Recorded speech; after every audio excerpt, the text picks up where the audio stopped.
அனைவருக்கும் வணக்கம். நான் உங்கள் அக்குபஞ்சர் மருத்துவர் ஐஸ்வர்யா. இன்னைக்கு என்ன வீடியோ போடலாம்னு நான் யோசிச்சப்ப, சரி நம்ம கிட்ட இந்த ஒரு வாரத்துல என்ன நோய்க்கு ரிப்பீட்டடா பேஷண்ட் வந்திருக்காங்களோ அது ரிலேட்டடாவே நம்ம நீடில் போடுவோம் அப்படின்னு சொல்லிதான் நான் இந்த வீடியோ இன்னைக்கு உங்களுக்கு போடுறேன்.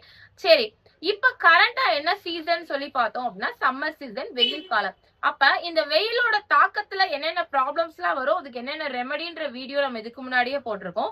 சரி, இதுல குறிப்பிட்டு எந்த ப்ராப்ளம் இப்ப அதிகமா தாக்குது, அப்ப அதுக்கு என்ன ரெமெடி, உணவு முறை என்ன, அக்குபஞ்சர் புள்ளிகள் தான் இந்த வீடியோல பார்க்க போறோம். சரி, இப்ப சமீபமா நம்ம கிட்ட வந்த பேஷண்ட்ஸ் பார்த்தோம் அப்படின்னா, அதாவது இப்ப என்ன மாதிரி சீசன் இருக்குன்னு பாத்தீங்கன்னா, வெயில் அதிகமா இருக்கு, அதே நேரம் காற்றும் அதிகமா வீசுது. சோ சீசன் பார்த்தோம்னா ஒரு நேரம் அதிக உஷ்ணமா இருக்கு, திடீர்னு அதிக குளிர்ச்சியா மாறிடுது. சோ இந்த மாதிரி இன்டர்மீட்டிங்கா இந்த வெயிலும் காற்றும் இருக்கிறனால என்ன நோய்கள் ஏற்படுதுன்னு சொல்லி பார்த்தோம் அப்படின்னா, உஷ்ண பேதி அப்படின்ற ஒரு விஷயம் ஏற்படுது. சரி, இந்த உஷ்ண பேதி ஏற்படுறதுனால இப்ப இந்த வெயில் காலங்கள்ல என்ன ப்ராப்ளம் வருது அப்படின்னா, எனக்கு அதிகமா லூஸ் மோஷன் போகுது. அதனால எனக்கு என்ன நடக்குதுன்னா, உடல்ல சுகரோட வேல்யூ குறைஞ்சிருது. சோ எனக்கு படபடப்பு வருது, மயக்கம் வருது, எனக்கு தலை சுற்று ஏற்படுது அப்படின்னு சொல்றாங்க. அது மட்டும் இல்லாம காலையில வெயில்ல ரொம்ப நேரம் போயிட்டு வரனாலையும் அதிகமா தலை சுற்றல் ஏற்படுது. அதே மாதிரி படபடப்பு வருது, வியர்வை அதிகமா உடலை விட்டு வெளியேறுது, ஒரு மயக்கம் வருது அப்படின்னு சொல்றாங்க. சோ இந்த ரெண்டுக்குமே ஒரே ஒரு சொல்யூஷன் தான். நம்ம உடல்ல குளுக்கோஸ் லெவல் கம்மியாகறதுனாலதான் வருது. நம்ம உடல்ல தேவைக்கு அதிகமா நீர் நம்ம உடலை விட்டு வெளியேறனாலதான் இந்த பிரச்சனை ஏற்படுது. சரி, அப்ப இந்த தேவைக்கு அதிகமா நீர் வெளியேறும் போது அப்ப அந்த பேஷண்ட் கிட்ட கேக்குறோம், அப்ப நீங்க தண்ணி குடிக்கிறீங்களா? தண்ணி குடிக்கிறேனே டாக்டர், ஒரு நாளைக்கு 4 லிட்டர் குடிக்கிறேன், 5 லிட்டர் குடிக்கிறேன்றாங்க. அப்ப இந்த 4 லிட்டர் 5 லிட்டர் குடிக்கிறது சரியா? கண்டிப்பா சரிதான். அவங்களோட தேவைக்கு அவங்க அந்த தண்ணியை குடிக்கிறாங்க. ஆனால் அந்த தண்ணி அவங்க உடலுக்குள்ள போய் அது அவங்களுக்கு உடலுக்கு தேவையான தாதுக்களா மாறினால் மட்டுமே அவங்களுக்கு இந்த எந்த பிரச்சனையுமே வராது. அப்படி இந்த உடலுக்கு தேவையான தாதுக்களா மாற்றுறதுக்கு தான் இன்னைக்கு நான் உங்களுக்கு ஒரு ரெமெடி சொல்ல வந்திருக்கேன். நீங்க எடுக்கக்கூடிய நீரோட அளவு அதிகமா இருக்கு, ஆனா எனக்கு எவ்வளவு குடிச்சாலுமே வறட்சியா இருக்கு, ஆனா நான் என்ன மாதிரி அந்த தண்ணியை குடிக்கன்னு தெரியல, மண்பான தண்ணி குடிக்கிறேன், குளிர்பான் ஃப்ரிட்ஜ்ல வச்ச தண்ணியை குடிக்கிறேன், நான் நார்மலா கேன்ல இருந்து குடிக்கிறேன், ஆர்ஓ வாட்டர் குடிக்கிறேன், நீங்க எந்த தண்ணினாலும் குடிக்கலாம்.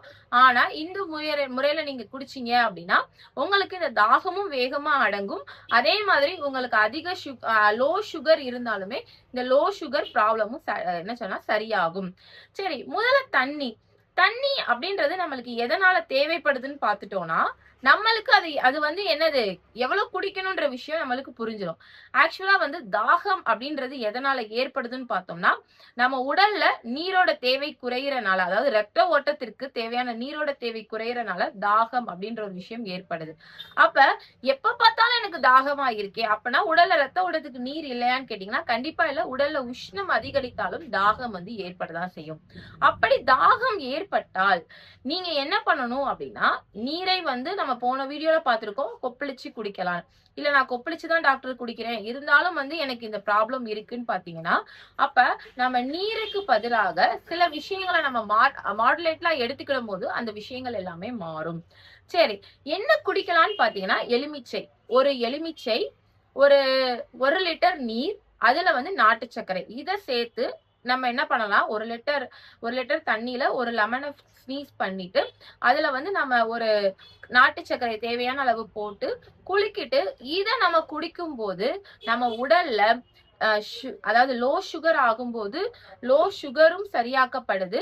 அது மட்டும் இல்லாம அதே பேஷண்ட்டுக்கு படபடப்பு ஏற்படுது, தலை சுற்றல் ஏற்படுது, காலையில எந்திரிச்சோன்னே எனக்கு வாமிட் வர மாதிரி இருக்கு, எனக்கு அப்படியே பின்னாடி தள்ளுது, முன்னாடி தள்ளுது, அது மாதிரி எனக்கு ரொம்ப வேர்த்துட்டு வருது, என்னால காலை உணவையே சாப்பிட முடியல அப்படின்றவங்க இந்த மாதிரி எடுத்துக்கலாம். அதே மாதிரி அதிகமா உனக்கு பேதி ஆகுது, உஷ்ண பேதி போகுது, இல்ல எனக்கு வாந்தி வருது அப்படின்னாலுமே அவங்க முறைப்படி இந்த குளிர்பானம், அதாவது நான் சொன்னக்கூடிய இந்த பானத்தை செஞ்சு இதை நம்ம இதுக்கு நம்ம ஒரு பேர் என்ன வைக்கலாம் அப்படின்னா, வெயில் பானம்னே பேர் வைக்கலாம். ஏன்னா வெயில் நேரத்துல நீங்க இந்த பானத்தை குறிச்சிட்டு வந்தீங்கனாலே உங்க உடல்ல சூடும் குறையப்படும், உங்களுக்கு உடம்புல இருக்கக்கூடிய பொட்டாசியம் சோடியம் அளவுமே கரெக்டா மெயின்டைன் ஆகும்.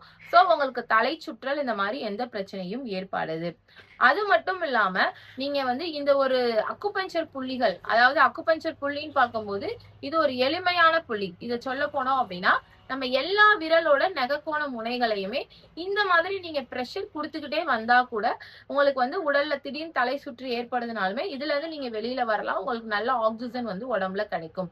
சோ நீங்க இந்த மாதிரி வந்து இந்த வெயிலுக்கான இந்த பானத்தையும் குடிச்சிட்டு நீங்க வந்து இந்த அக்குபஞ்சர்ல இருக்கக்கூடிய இந்த எக்ஸ்ட்ரா பாயிண்ட்ஸ்னு சொல்லுவோம்.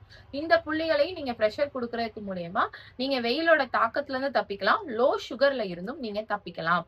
அதே மாதிரி வந்து இந்த பானத்தை வந்து எப்ப குடிக்கணும்னு பாத்தீங்கன்னா இத நீங்க வந்து உங்களுக்கு இந்த ப்ராப்ளம் இருக்குன்னு நீங்க ஃபீல் பண்ணுவீங்கல்ல, இப்ப எனக்கு லைட்டா தலை சுத்தமா இருக்குன்னா நீங்க குடிக்கலாம். அதே மாதிரி ரெகுலரா இதை குடிக்க கூடாது. அதாவது நம்ம உடல்ல எந்த ஒரு விஷயம் நல்ல பொருள் சாப்பிட்டாலும் சரி, கெட்ட பொருள் சாப்பிட்டாலும் சரி, எந்த உணவையுமே நம்ம தொடர்ச்சியா எடுக்கக்கூடாது. அப்ப ஒரு உணவை நம்ம தொடர்ச்சியா எடுத்துக்கிட்டோம்னா அதுவே நம்ம உடல்ல என்ன பண்ணும், நோயை உண்டாக்கும். அதாவது சொல்லுவாங்க ஒரு பழமொழி, அளவுக்கு மீறினால் அமிர்தமும் நஞ்சு. அப்ப நல்ல பொருளாக இருந்தா கூட அதை தேவைக்கு அதிகமா எடுக்கும் போது அது நம்மளுக்கு என்ன ஏற்படும் அப்படின்னா உடல்ல நோயை ஏற்படும். சோ உங்களோட உடலோட தேவையை அறிந்து நீங்க என்ன பண்ணலாம், 2 டேஸ்க்கு ஒன்ஸ் இதை குடிக்கலாம். இல்ல எனக்கு ரெகுலராவே இருக்குன்னா டெய்லி இந்த 1 டைம் இந்த ஒரு பாட்டில் எடுத்து வச்சுட்டு கொஞ்சம் கொஞ்சமா அப்பப்ப குடிக்கலாம். அது மாதிரி எனக்கு சரியாயிருச்சுன்னா நீங்க 2 டேஸ்க்கு ஒன்ஸ், 3 டேஸ்க்கு ஒன்ஸ், இல்ல எப்பயாவது எனக்கு இந்த ப்ராப்ளம் இருக்கும் போது நீங்க டிராவல் பண்றீங்க, ஒர்க்கிங் பீப்புளா இருக்கீங்கன்னா கூட அந்தந்த நேரங்கள்ல நீங்க இந்த பானத்தை நீங்க உங்க கையில எடுத்துட்டு போய் இதை நீங்க குடிக்கலாம். சரி, இதே மாதிரி மீண்டும் ஒரு அற்புதமான வீடியோல உங்களை சந்திக்கிறேன். அதுவரை உங்களிடமிருந்து விடைபெறுகிறேன். நன்றி, வணக்கம்.